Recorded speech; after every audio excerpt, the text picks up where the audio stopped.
Amell, everybody.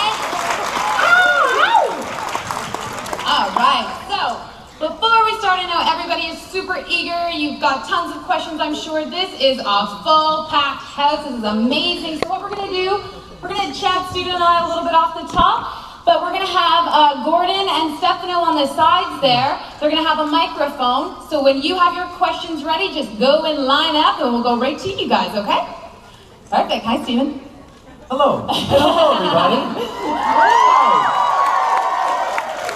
As a Torontonian, how special is it to be here at Fan Expo? So special. This is my third straight year at Fan Expo. I got to be here in 2012 and watch, we screened the pilot and came with cast. But I've now seen people for 3 consecutive years. Yeah. And just a lot of the people that I've met, this is my home. It's been amazing. Well, we are glad that you are back, right, everybody? Now, last year I was here with my co-host AJ Fry on Inner Space, and we were moderating your panel, little plug in there. And last time we were talking, Tommy had just died, Starling was up in flames, and it's very different now at the end of season 2. I mean, Slade is gone, the city's okay. So how long, this is the question, how long is that going to last in season 3? I don't know, 15, 20 minutes?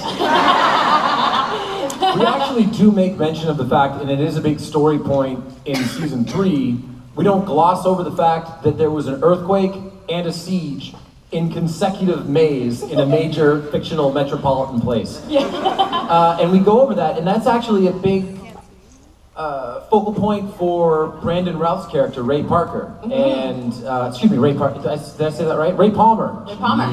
The Adam. Whew. Sunday.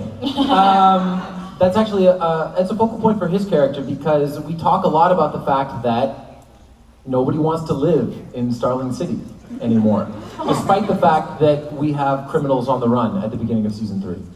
Very, very exciting. Well, talking about all the different characters, I mean, every time I go on the internet, there's a new superhero or a new villain that's being attached to season 3 of Arrow. How exciting is it for you? You know, not only just the success of Arrow, but seeing all these really cool, iconic DC characters coming to the TV. So, I feel like everyone is going to know this if you're in this room, and if you're not, you might be in the wrong room. But, you know, we have Ra's al Ghul coming in season 3 of Arrow. And the reaction in Hall H at San Diego Comic-Con when they heard his name and they saw that introduction in the teaser was the greatest reaction that I've ever heard in my entire life. It wasn't a cheer, it was more like a, oh! And it was really cool. It was like something that you would hear at a sporting event when there was like a huge dunk in traffic or something. Yeah, it's what DC is allowing us to do on an ongoing basis with the show is incredibly rewarding because we have given them 2 seasons, the results have been really good, and they're giving us great characters. We were talking backstage about all the new superhero-driven stories that are coming to fall, coming to TV, like Gotham, The Flash, but it was really Arrow that started this for everyone, for, you know, establishing these iconic characters and doing them right. What did Arrow do that was right, that they couldn't get right beforehand? Well, Arrow has been created by people that love comic books. And it was created in coordination and with the full participation of DC. We're not trying to make a TV show. We're trying to make something that's incredibly cinematic. We're trying to make something that's ostensibly a graphic novel. And it's as we've discovered, you know, these iconic poses and the canon of the comics and bringing that into the show that it really found its legs. We were very much, for our first 9 episodes or so, we were very much an episodic television show, villain of the week, standalone story, and that's because we were trying to find what worked for the show. And now it's heavily serialized, and we embrace the iconic elements. But, you know, like we were saying, when I read reviews of Arrow in 2012, it was like, well, the pilot's good, but as we know, comic book shows don't really work on TV. Right. sorry, I feel like I'm not facing you guys at all. Hang on a second. And now, of course, this fall we have Gotham, we have The Flash, we have Constantine, we have iZombie. There's what's that show on ABC? Agents? I can't remember. No, but Netflix is doing all the cool stuff with Marvel and of course it's called Agents of S.H.I.E.L.D. Agents of S.H.I.E.L.D., yeah. And what's the spin-off show that they're doing of that? It's like Agent Carter. That's a really cool idea. I would love, instead of doing 23 episodes of Arrow, I'd love to do like 17, and then in the middle of the year we can do 6 episodes of the Suicide Squad. Yeah. And I can go on vacation. Yeah. Well, speaking about how busy you are, you recently tweeted, working on the West Coast right now, working on the East Coast this afternoon, searching for a flux capacitor on eBay. That's right. So just how busy are you, sir? Really busy. We are, and not only that, but we're getting ready for a big, our 8th episode this year and Flash's 8th episode is a big 2-night crossover event, which is going to be amazing. First episode is called, the first episode will be 108 of Flash. It's called Flash versus Arrow. Or Arrow versus Flash, as the case may be. That sounds better. And episode 2 is called Boom Boom Boom. Okay, all right. But to answer your question, sorry. I already shoot 23 episodes of television, and the idea of doing more, I hope everybody enjoys it, because it's going to be incredibly challenging. Well, we thank you so much for your hard work, because we just love seeing you on TV. Yeah. But before we throw to the crowd, I definitely have to ask about Arrow, and about Oliver and his relationship with Felicity. He's looking at me like, yeah, go for it. So I know you can't say too much, but I would just like to know if there's anything you can tease us about season 3, perhaps if there's going to be a kiss, perhaps if there's anything intimate. I need to know. Okay, so I went home on sometime this week, and I was taking a nap. It's a true story. And I log on to my Twitter, and I saw an image from episode 301 of Felicity and I, and I immediately thought that the premiere had leaked. And I didn't realize that it was a preview, because the image that was released was like the 8th most important thing that happens in the episode. It's a crazy episode, and sets the tones for the entire season. But yeah, Oliver and we learn a lot about Oliver and his relationship with Felicity and their feelings or lack thereof for one another in the premiere. Why do you think fans are honestly obsessed with this relationship? Like, what do these two bring out in each other that fans are just driven and just attached to? I'm not sure. We like working with one another. We are good friends in real life, and we have, she really blended in well, because David and I, in the first season, we had something that we would call Foundry Fridays. So we'd be in the Arrow Cave, whatever we call it, and we would have like 12 pages of dialogue to get through, which, putting things in perspective, we do days like that where we jam a bunch of stuff in, because every episode is like a finale, and we have big things happening in every episode. And if we weren't able to have this one day where we could get through a huge chunk of the episode, then we wouldn't be able to do all the stuff that we do. So, David and I would goof around, because it's really the only way that you can get through a day like that. And, when Emily came in, she just slid into that rhythm that we have. And also, especially in the first, call it the first 9-10 episodes of the show, boy, Oliver was a dick, wasn't he? He was just, part of my language, he was just so sour, and he never smiled. And so it was a really nice reprieve, both, for the character and for me personally, to go and shoot these quick scenes with Emily where I would laugh at her, and she would be really awkward, and it was such a change of pace for the show. that I think everything grew from there. I think Felicity brings out the best in all of her. Yes, and it's quite lovely right now because we are shooting episode 305, which is titled The Secret Origin of Felicity Smoke. Yay! And I have 4 out of 8 days off. Unprecedented. Unprecedented. And honestly, I will say that Charlotte Ross, who is playing Felicity's mother, we shot a scene on Monday morning, and it is the most fun. We had so much fun that I was legitimately worried that the producers were gonna be like, this is too much fun, you guys have to reshoot this. Yeah. So exciting. Okay, guys, I know we have, whoa, the lineups are huge. Okay, let's go to Gordon first.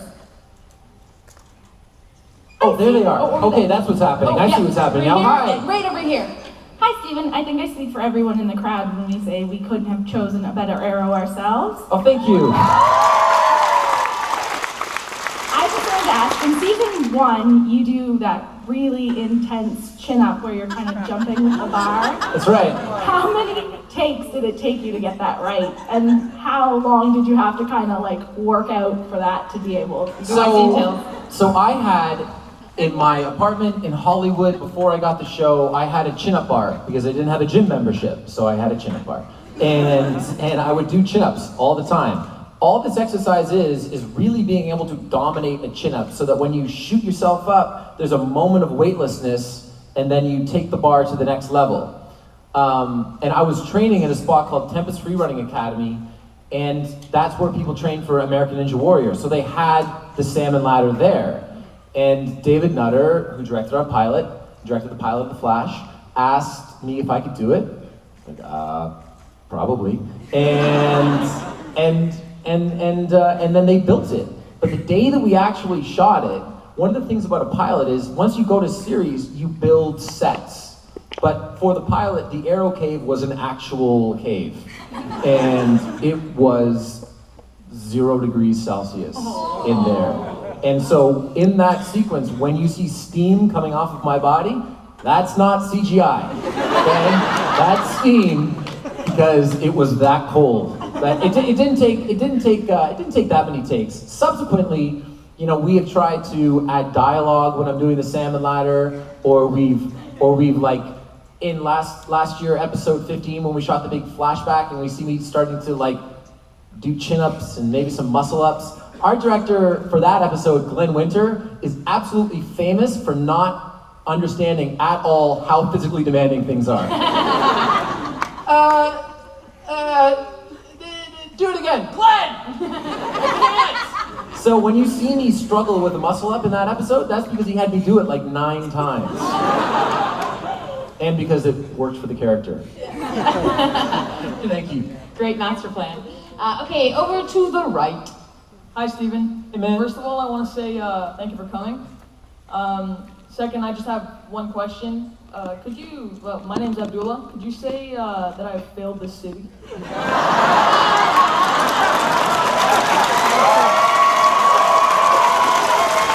Abdullah, you have failed this city.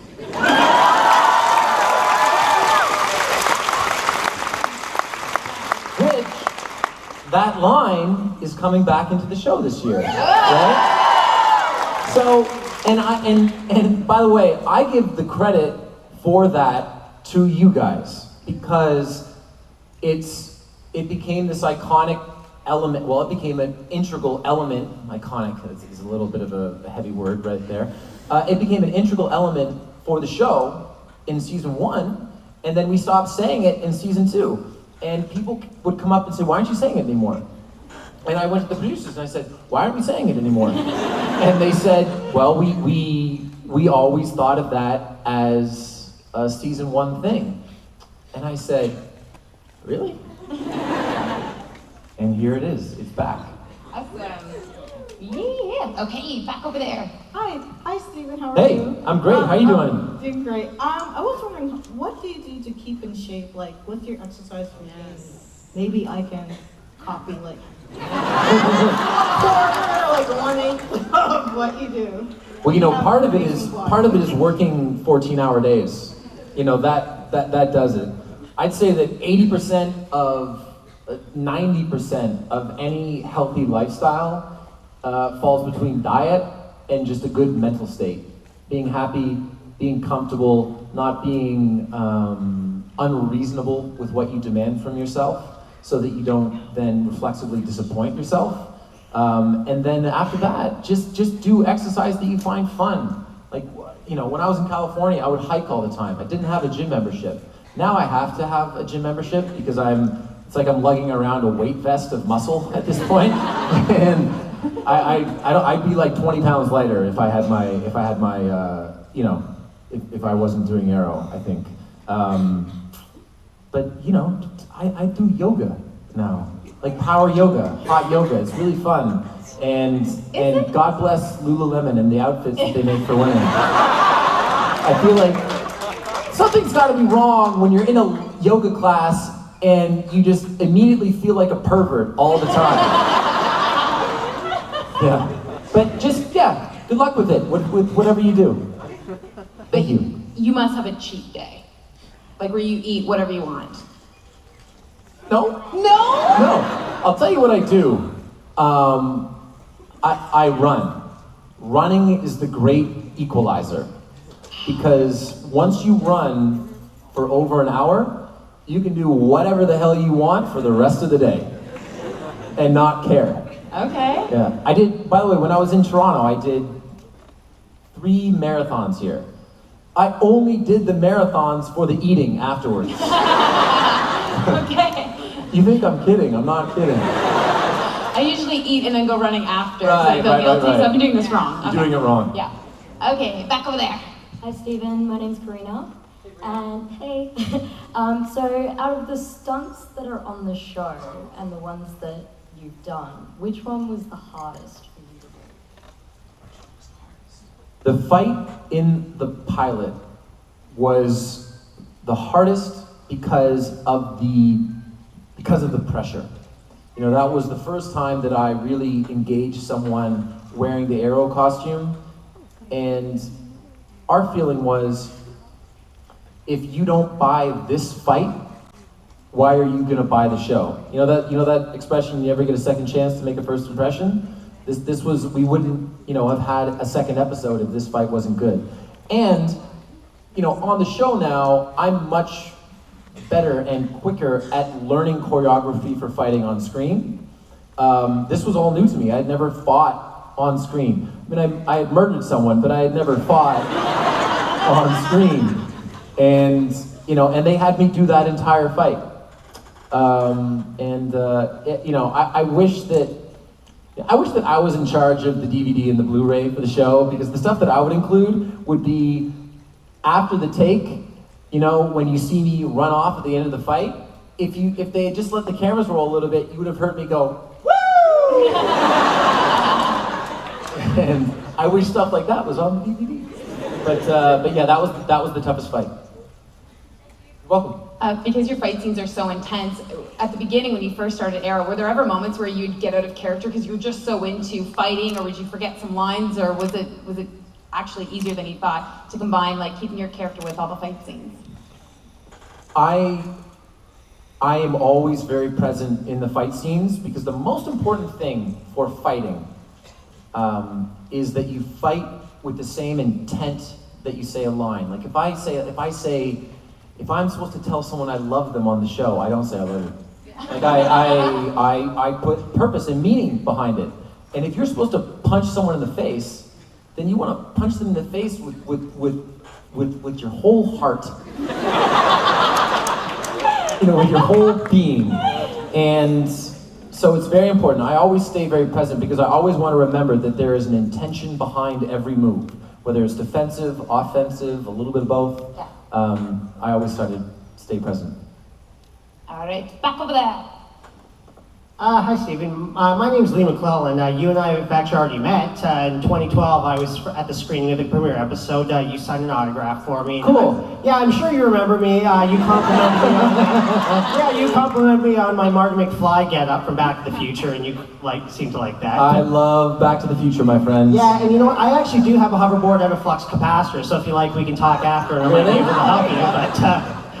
Okay, no, actually, my question is, so DC and WB seem to finally be bringing the Justice League to the big screen. I was wondering, to your knowledge, is there any plans on bringing you and your character in that? And if not, would that be something you'd be interested in participating in?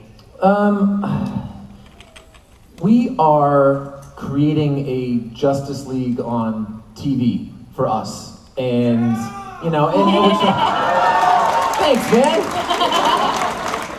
And I don't think that there is a logistical reality to us participating in the future side of the business. That being said, I never wanted to have to feel like the show was justified just because we participated in the movies. So I don't think that my character will participate on the cinematic side. But what's that saying? Is it 6 seasons in a movie? Yeah. Let's do 6 seasons in a movie. Yeah. But I mean, on our show right now, we have there's me, there's Arsenal, spoiler, there's Flash, there's gonna be Firestorm, there's the Inklings of the Atom, there is I mean, the Justice League and elements of it are very present on our shows already. Nice shirt.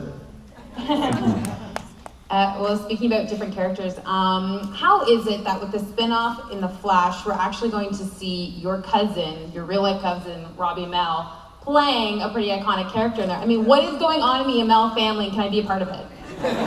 Seriously, I could maybe get a Wonder Woman show, finally bring it to TV. So, I had dinner with Greg Berlanti, who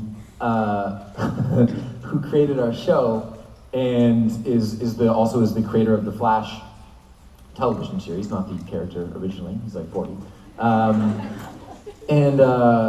and he told me about Robbie and Firestorm like 2 months before Robbie knew about it. And so Robbie texted me, he's like, "I got a job on the Flash," all capitals, exclamation points. I just wrote back, "I know." And I welcomed him to the Justice League of America. That's so cool. It is really cool though, and Robbie and I, for being in the same business, the only time that we've ever teamed up is in beer pong. We've never actually teamed up on screen together, and I think that eventually there's a chance that Oliver Queen and Mr. Firestorm may cross paths. Oh, can't wait. That'd be really cool. I don't know how, I don't feel like we'd actually be able to shoot it. We'd probably have to shoot my coverage, and then I'd have to go away, and then we'd have to shoot his coverage. Cool, all right, back over there. Hi, Stephen. My name is Kathy. I was really excited to meet you yesterday. I would also like to thank you for being a better hero off screen than you are on screen. Oh, thank you.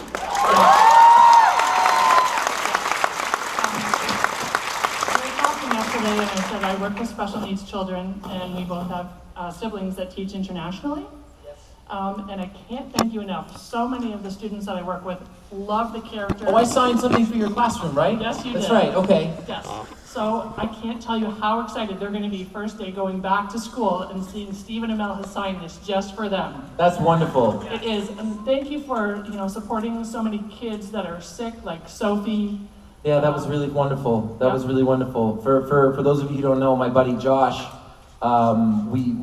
he introduced me to a young girl named Sophie who was diagnosed with, she had a brain tumor when she was 9 months old. And my daughter's now 10 months, and I got to meet that family, and we did I first tried to auction off an item, and then we decided, based on, again, you guys and your feedback, we decided to do a raffle where we were auctioning off Arrow statues, and DC gave me a bunch more.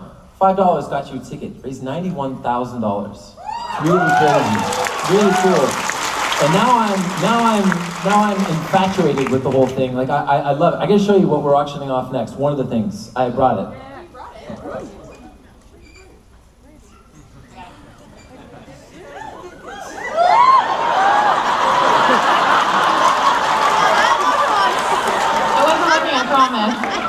That wasn't intentional. No. This is from Jeff. Oh, cool. You gotta put it on, take off Oh, that's awesome. Is he right there?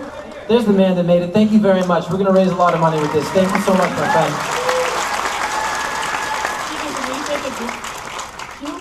Did I gloss over your question?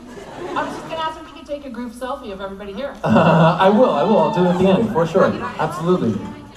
What is that like for you? You know, you're an actor, you're trying to find a job, you get a job, it appeals to so many people, and then you're able to make these huge differences. Like, what is that like for you? Did you ever expect that? The absolute best. It is, I feel like Santa. I'm dead serious. I believe you. And you know, the truth of it is that one of the reasons that I'm so active on my Facebook page is because I learn lines really quickly. I don't have to focus on memorizing lines that much. So once we've blocked out a scene and I'm ready to shoot it, I'm not Daniel Day-Lewis. I don't talk like Abraham Lincoln for a year and a half. Like I'm relaxed. I goof around. It's you know, we're trying to have a fun time. And one of the things that I do is I just scroll through my Facebook page. And that has led to stuff like this. And like, Jeff, for example, you just posted on my Facebook page that you wanted to make a jersey. And I said, that's awesome, please do that. And I mean, we've never met, but I knew him when he came to the booth on Friday, and now we have this, and it's great. I'm loving it. Well, thank you so much for all that you do. Yes, thank you. Okay. You got it. Hi, Steven. Hey, man. I was wondering, other than Arrow, what was your favorite project that you've worked on?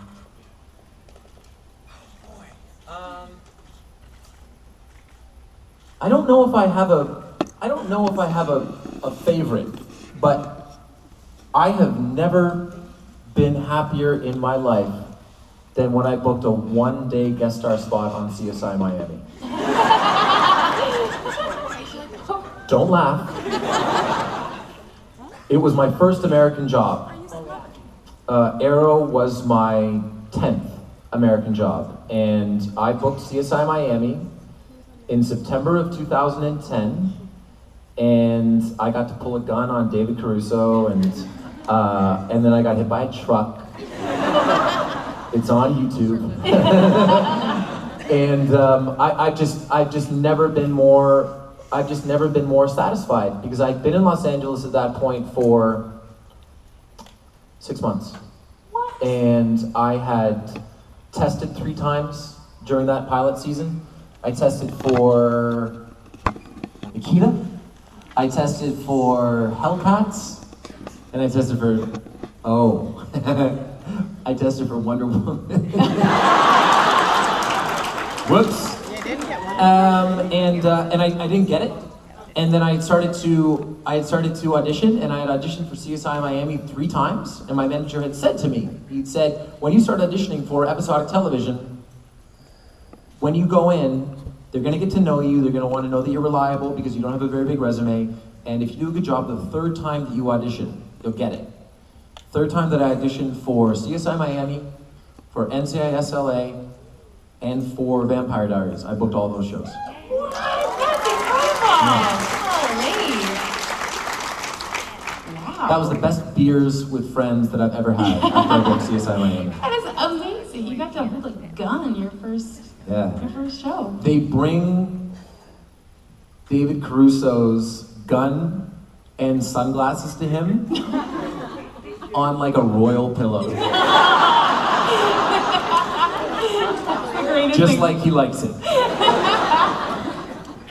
Back over to the right. Hope that doesn't get me in trouble. Hi, Steven. Hey. Hi, Robin. I have a question, but first I just want to say you're a man. And my question is, it's been great watching Oliver Queen evolve on the show, but it's even been more interesting watching you evolve as an actor as the show goes along. You just get better and better and better, which is amazing. So my question is, what's the most important thing that you've learned professionally from working on the show, and which cast member would you say has taught you the most about what you do? That's a really good question. The thing that I've learned that's most important is that it takes a whole group of people. I've really learned how important the crew is. Whether it's the camera operator, the focus puller. Imagine for a second that you give your greatest performance, but you can't use it because it's out of focus. Think about that for a second. It happens. You know what I mean? Like, some of the greatest performances in the history of cinema are probably in a warehouse somewhere because the person that's sitting there trying to pull focus as you, the erratic, completely impulsive, emotional actor, are moving around all over the place.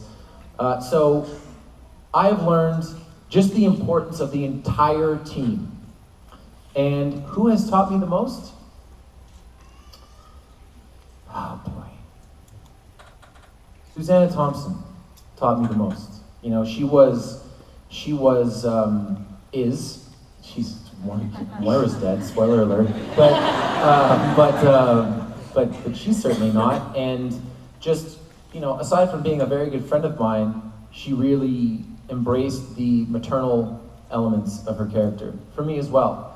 And just taught me, you know, about how important it is to pace yourself and how important it is to represent the show. Because I'm number one on the call sheet, and you know, I feel like it's my responsibility anytime there's a guest star on the show to make sure that they feel welcomed, to make sure that they're in the best position to give their best performance. And she taught me the most about that stuff. Question now.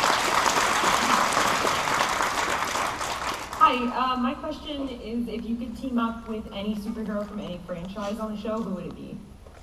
Firestorm! I'm never making this mistake again. We're sitting in Ballroom 20 at San Diego Comic-Con, and the moderator just tees up a question for me. He goes, which character on The Flash would you really like to work with? And I thought about it, and I thought about it, and I said, Jesse Martin. Which is true. I really like to work with him. And he goes, not Robbie Amell? I said, oh. You're the worst cousin. Yeah. I get a text from him like 20 minutes later with Jesse Martin, question mark to exclamation point, question mark to exclamation point, like on and on and on. That's awesome. Yeah, that's right. Hi, you're awesome. I'd like to know what it's been like to work with John Barrowman. Oh, man. We love John. With respect to that, to the, not the last question, but the question before that, I would throw John Barrowman into the mix. You know, he's Captain Jack. He's had his show. And he has taught me so much about using all of the energy that you guys give us and harnessing that when it's 4 o'clock in the morning and it's raining and you're on a rooftop and you're shooting a scene that you've been shooting for 8 hours. He's taught me so much. Working with him. Can you tell us? I can tell you, it's usually very cold and very wet. No, it's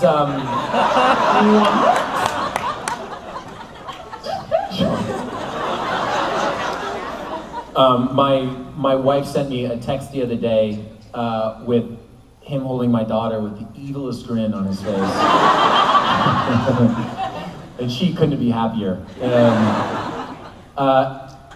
John and I, for being on the show together for now 3 seasons, have had precious few actual moments together. There was a quick moment in our 6th episode, our 9th episode, and then, you know, the end of the year, 22 and 23, and then we didn't see each other all last year.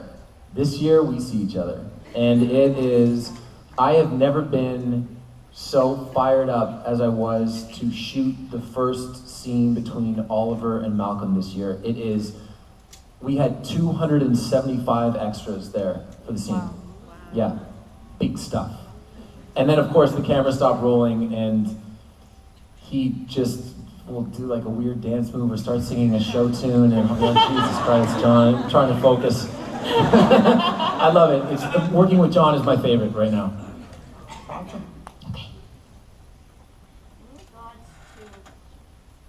In regards to John Barrowman, I've seen on YouTube that when you were chained up, he loved to grab you. Hey, grab my nipples. Yeah. Yeah. Has he pulled any other stunts other than that and that jazz kick in the... What's that? Sorry? That jazz kick when you two were passing in the... Yeah, that's right. There's I highly recommend searching,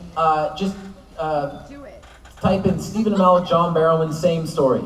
Okay. We were at a panel and we told exactly the same story, except I tell it from a seated position, you know, like hunched over like this, and he's up on stage pirouetting and doing all this stuff.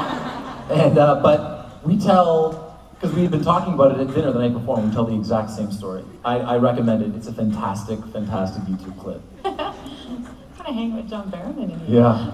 All right. Hi, Steven. Hi. I have to say, your daughter is super duper uber cute. Thank you. My question is she always a serious baby, or is it only when you're trying to take a picture of her? She was she's great, and she's doing all this stuff right now. She's a beautiful, beautiful baby.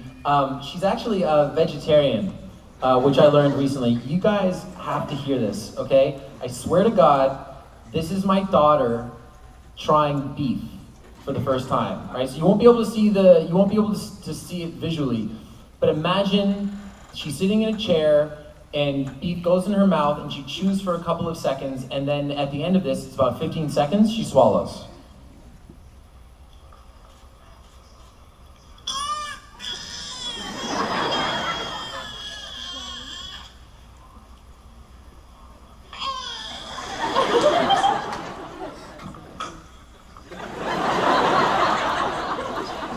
Yeah, she's fine. She didn't know how to spit the food out. She's a baby. She's stupid. She doesn't know what she's doing. No, she's gorgeous, and she's into all this cool stuff now. She's she's walking. She's an adventurer. She hasn't cuddled with me since she was like 2 weeks old. Because if I hold her in, she's like, "Dad, this is stupid. There's adventure out there." It's cool stuff right now, I tell you. I highly recommend having kids to everybody. Has it changed you as an actor at all? Are you, like, in terms of, I don't know, your character and kind of the depths that you're able to go to? No, I don't think so, because I don't necessarily rely on personal experiences to get to places. I know that some people do, and I appreciate that technique. For me, she is, a lot of people have said, "Oh, you have a daughter now, it must be, you know, so much more hectic." I'm like, no, it's way easier. Because, you know, before, in season 1 and for parts of season 2, I feel like the show, important though it is, can't be the most important thing in my life. And there were stretches of season 1 where it was the most important thing in my life. Now, as a father, my priorities have really settled. And I feel like everything is in sync and feng shui the right way. I'm a feng shui enthusiast. And, so yeah, it's changed me for the better. Heart's melting. Back over to the left. Hi, Stephen. Hi. I just want to say I'm a huge fan of you, and I've become so much more of a huge fan seeing how much of an amazing human being you are and how much you help people out. Oh, thank you. And my question was, it's funny because I watch series over and over again, and seeing you on TV shows that I hadn't seen you in before, like hadn't actually realized it was you. It's a really cool experience. So I was wondering, because I've seen you in Private Practice, Vampire Diaries, and Heartland, I was wondering which of those 3 you preferred working on, like what was your favorite role, and what cast was the best to work with? Well, Heartland is great. Heartland is still going, right? Good for those guys. That's amazing. I don't know, like, what are they on? Like season 17 at this point? My goodness. Vampire Diaries was really cool. You know, because it was the Vampire Diaries, and you know, and it was interesting working with everyone there, and being introduced to the CW. That mattered in the grand scheme of things. But I'm gonna have to go with Private Practice, for the very simple reason that Amy Brenneman taught me more as an actor than any actor that I have ever worked with. She set the framework for me for how I behave on Arrow when new actors come on the show, with relating to the crew. And I was telling someone this story earlier, but who had me sign a Private Practice picture? Is that person here? They didn't make it. It's okay. Dave, you're And it's okay. You know, on Private Practice, and this is a sort of inside story on TV. I was supposed to. They were thinking about my character really sticking around. You know, my character. It ended with my character got beat up and I just left. But in terms of my relationship with Amy Brenneman's character, they originally had Amy Brenneman show up with her son and to my apartment and be like, I'm all in, this is great, let's go for this. That's how it read at the table read. The next day, I booked Arrow. Okay?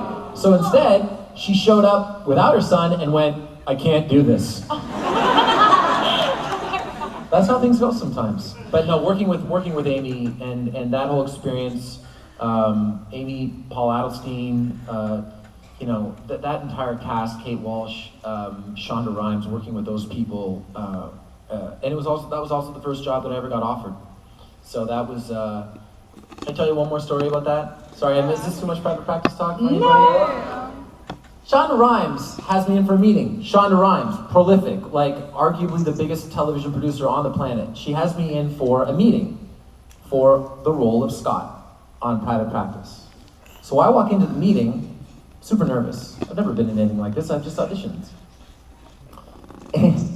And about 10 minutes into the meeting, she said, so are you excited? And I go, for what? And she said, well, for the job, for being on the show. And I said, do I have the job? And she goes, oh yeah, we just wanted to meet you and make sure you weren't an asshole. That's a true story. Sorry for part of my language. But yeah, that's one of my favorite stories. Wait, that was the first time they offered you a First role? time that I got offered a job, yeah. Wow, that's Yeah. huge. Whoa, big show too. Okay. Hi. Hi. Thanks for volunteering. Oh, you're welcome. I just wanted to thank you once again on behalf of all of us for just doing this and attending all these conventions and events for your fans. And you were one of the things that introduced me to conventions and superheroes, and that drove me to volunteer this year at my very first convention, and you were my very first photo op and panel, so thanks for that. Thank you very much, that's great. And you also, sorry for everyone, but parkoured me, and that made me sore for a solid week after that, so thanks for that. But I just wanted to ask if you could bring any character, fictional, real, into the Arrow universe or characters, who would you bring and why? And yeah. Well, my answer to this always, when asked this question, and it was true, and it was also because I knew it was happening, was Ra's al Ghul. And just because, you know, we've been teasing that character in our show from episode 16 of season 1. And now, boy, we've referenced Ferris Air a lot. I think it'd be really cool to have Green Lantern, you know? I think that would be awesome. So hopefully that happens. I have no inside information, unless I do. Are we going to see a much darker tone in season 3 with Ra's al Ghul? Well, we're gonna see Ra's al Ghul, and you know, actually, season 3 opens up on a much lighter note. I'm enjoying playing Oliver this year because he's a little bit closer of a proxy to me. Oh, okay. I'm not serious. Yeah. I'm not a brooder. And we find Oliver in that position at the beginning of season 3, and then horrible things happen, and of course he has to, you know, things get a little bit sour again. But it's a big theme of our season is identity, and Oliver being comfortable with the person that he is. Okay. Will his relationship with Roy kind of help him be a little bit more goofy? That has been my favorite part of season 3 so far. Yeah. The relationship between Colton's character and my character. We are in a really good spot. We're in a big brother, little brother spot, and we have been trying to find, you know, little moments where I do everything short of like giving him a noogie. You know? So that's been cool. But the Oliver Roy relationship has really evolved.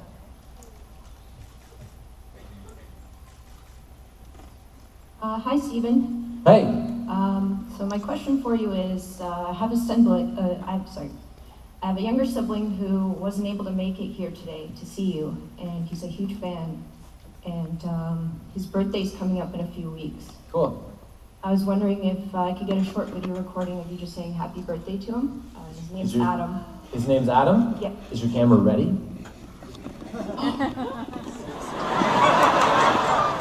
Hey, Adam. You ready? Adam, what birthday is it for him? It's his 22nd. Okay, so I'm gonna say happy birthday, and then when she points the camera towards you guys, everyone say happy birthday, okay? Adam, happy 22nd birthday, right, friends? Happy birthday! Oh boy, it's all downhill from here for him. Thank you very much.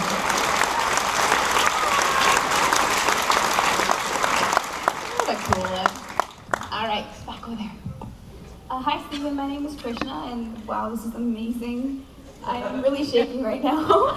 My question was, you know how Batman has the Arkham games? I wanted to know if Arrow would be doing something like that. And my birthday is coming up. It's on September 10th. I would love for you to do something like that too for me. Can we ready? Well, happy birthday to you, absolutely. And you know, on the video game front, you know, I got to voice Green Arrow in Injustice: Gods Among Us. I got. By the way, I'm sure that it was done, but did Green Arrow really have to be lying on the ground between Superman and Batman on the cover? Really? People ask me to sign it all the time. I'm like, come on, man, come on. That was really cool. I voiced Green Arrow in another video game that's coming up, which is pretty cool. But we don't have our own video game yet, and I think that it would be great. I get asked the question enough that I feel like it would be popular. So you know, hopefully now with the Flash, and hopefully it does really well, and you know, we can build, you know, the Arkham style game for Oliver Queen. You guys would like it, right? There you go. I'm on it. I'm working on it. Make it happen. Okay, back over to the left. Hi, I'm a huge fan, and my question is, why do you choose to manage your own social media and not get someone else to do it?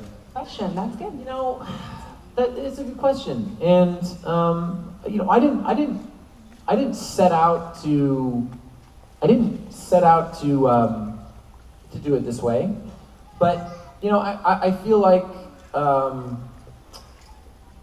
if there is not an authenticity to social media these days, because you're doing things that other people do. I happen to have a Facebook page. Anybody can have a Facebook page.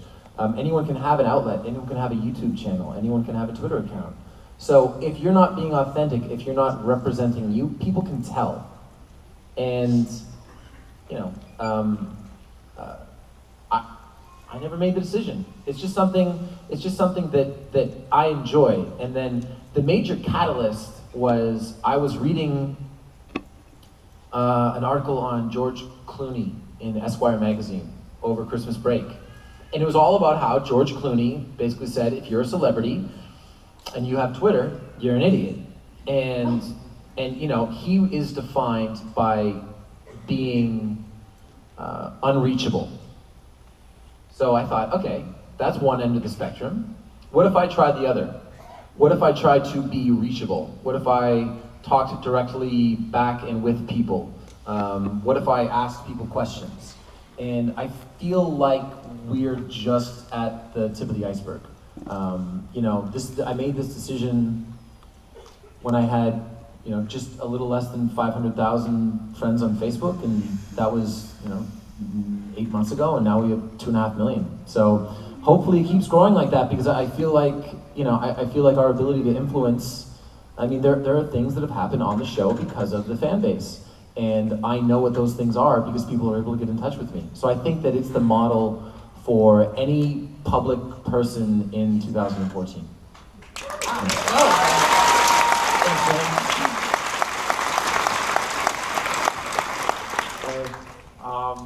It's an honor to meet you. I got to get a picture with you yesterday. It was pretty good. Just for all the Canadian fans here, I know you've done it on Facebook, and it kind of putting you on the spot here, but do you mind doing the Arrow intro for everybody here? They love when you do this. With the shirt on? Except I always get mixed up between. Oh, I'm not taking my shirt off. That happened one time, okay? Because I was guilted into it by a kid in front of like 7,000 people, okay? So if you want to see me take my shirt off on a panel, access YouTube. Okay, there you go. Yeah, I'll do it for you, man. My name is Oliver Queen. For 5 years, I've been stranded on an island with only one goal: survive. Now I am returning. This is where I always get messed up. I can't be the man that I once was. To honor my friend's memory, I must be someone else. I must be something else. Previously on Arrow.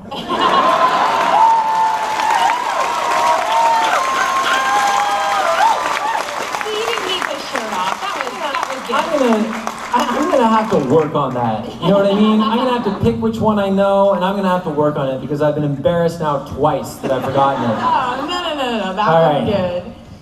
Speaking of the island, at the end of season 2, we see you in Hong Kong. So are we going to see flashbacks of you on the island still, or is this all Hong Kong now? Well, we know from watching the show that Oliver eventually ends up back on the island. Yeah. But our 3rd season is very much the Hong Kong chapter of the show, and it's really cool. It adds a different element to the show. It makes my life a little bit easier because we don't actually have to film the island sequences. The wig is bad, but it's not as bad, and it's still pretty bad. And I'm really enjoying it so far. We've shot 5 episodes now, but of those 5 episodes, only 3 episodes are my flashbacks, which is another wrinkle for the show this year. I mean, last year we had a Diggle-centric episode, the Suicide Squad, and we got to see Diggle's backstory, and that's, I think, when people realize that it doesn't always have to be Oliver's flashback. So as a result, when we do a flashback story, it's no longer filler. It's all really important, crucial stuff. First off, I just want to say it's Ra's al Ghul, not Ra's al Ghul. Yeah. So I know. Nissa calls her father Raish, but unfortunately, I wasn't around when it was established, and it's Roz. Well, when he comes, you can see unless he shows up and I'm like, "Hey, Roz," and he goes, "It's Raish." And my question is, what is Arrow's martial art, and do you train yourself? That's actually, Oliver is learning a particular type of martial art this year, and also one of the cool things that we're going to do this year is we have never in the present day seen Oliver learn anything new, except for maybe how to smile more. And in terms of combat, Oliver is going to learn something new this year, which I'm excited about. And for me, I've done some jujitsu, but in general, it's just if fighting on screen was a martial art, and I feel like it is because there is a technique to it, that would be what I train in. How do you throw a punch that doesn't actually hit someone in the face, but it looks like it hits someone in the face? That's what I train in. Thanks, man. Other than Slade and Merle, what was your most favorite villain to face? Slade and Merlin and the Count. Yeah, I loved Seth Gable, and I told that story. I only talk about people in the past tense. I loved Seth Gable, and he's got his show Salem now, which is really cool, and gets to grow an awesome beard, which is even better. And I told that story earlier about focus pullers. The Count was this crazy guy, and so the focus puller would try to pull focus, but every once in a while, randomly, Seth would just go like this, like that, and that pulls you out of focus. So I would actually walk up to our focus puller on A camera, either Sean or Paul, and I'd be like, "Hey man, I just read the script," and he'd be like, "Oh yeah?" And I go, "Gable's coming back."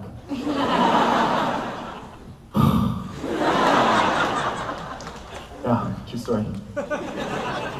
Now, we're actually going to see a new Vertigo, right? In the Yeah. season 3. Yeah. Is that Peter Stormare? Yes, it is. Peter Stormare is playing. He's playing Count Vertigo. That's cool. It's really cool. I don't know, but I've just always that scene in that movie where they're chopping up the body. I'm always just terrified by him. Well, he's a terrifying man. Yeah. I can speak from first-hand experience. Yeah. One of the cool things, though, is I found out when he came on that he's a big fan of the show. Oh yeah. You know, actors that I'm fans of that are big fans of the show, I'm always like, that's just really cool, man. It's just, you know, I become a fan right then. Hi, Steven. My question is, now that we're going into season 3, I'm wondering, is there anything you would like to see Oliver do that he hasn't done before? And I'd like to see Oliver do that he hasn't done before.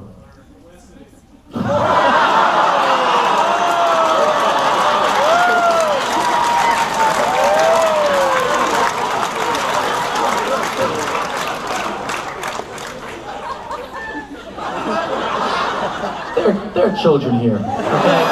Be ashamed of yourself. Okay, other than that, what would I like to see Oliver do?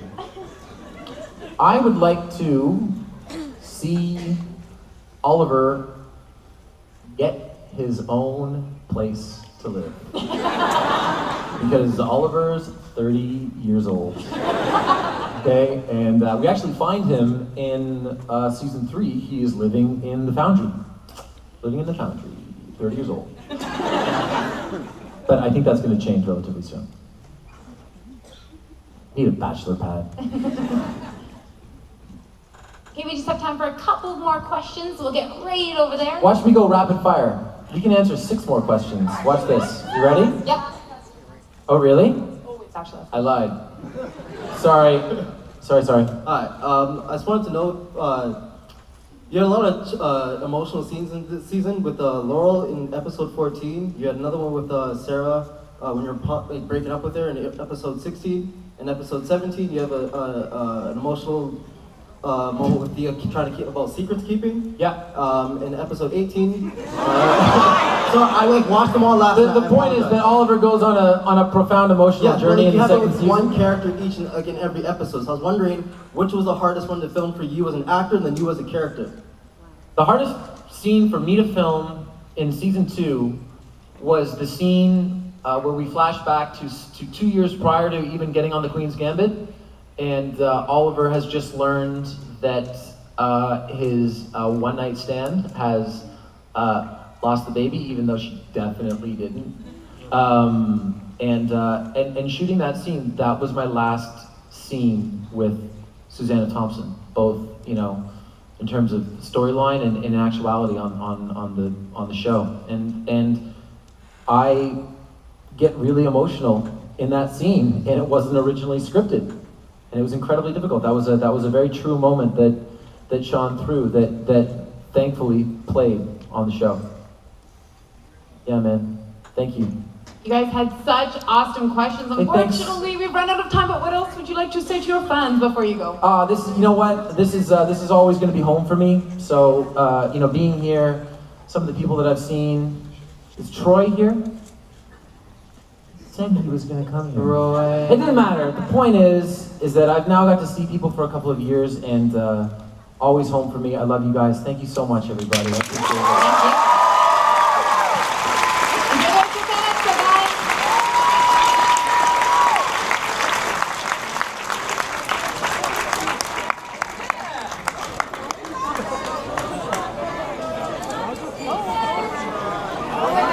Oh my God.